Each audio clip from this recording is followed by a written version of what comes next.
நீங்கள் software engineer அல்லது HR manager போன்ற ஏதாவது ஒரு துறையில் வேலைவாய்ப்பினை பெற்று பிரகாசிக்க வேண்டும் அல்லவா? இதுக்காக நீங்கள் கல்லூரி முடித்த பிறகு முயற்சிக்கலாம் என்று நினைக்கலாம். ஆனால் இது போன்ற எந்த வேலையாக இருந்தாலும் அதற்கு சில அடிப்படை தேவைகள் உள்ளன.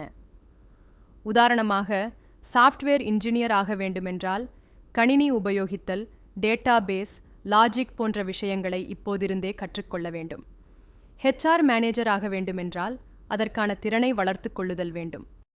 எல்லா வேலைகளுக்கும் ஒரு பொதுவான தேவை, நல்ல ஆங்கில திறன். நீங்கள் 20 வயதுக்கு பிறகு ஆங்கிலத்தில் நன்றாக பேச வேண்டுமென்றால் குறைந்தது 3000 வார்த்தைகள் தெரிந்திருக்க வேண்டும். இந்த 3000 வார்த்தைகளின் அர்த்தம், பயன்பாடு, உச்சரிப்பு, word family, verb form, passive voice, verb form போன்ற பல விஷயங்களை நன்றாக தெரிந்து கொள்ளுதல் வேண்டும். ஒரு வர்பை கற்க அதன் அனைத்து வடிவங்களும் தெரிந்திருக்க வேண்டும். உதாரணமாக, ரைட் என்ற வினைச்சொல். நீங்கள் ரைட், ரோட், ரிட்டன் என்று தெரிந்திருக்க வேண்டும். இது பிறரால் செய்யப்படும் வினை, டிரான்சிட்டிவ் வெர்ப் என்றால் பாசிவ் வாய்ஸ்லும் எப்படி பயன்படுத்துவது என்று தெரிந்திருக்க வேண்டும். எடுத்துக்காட்டாக, the letter was written by me என்பது எப்படி சொல்லப்படுகிறது என்று தெரிந்திருக்க வேண்டும்.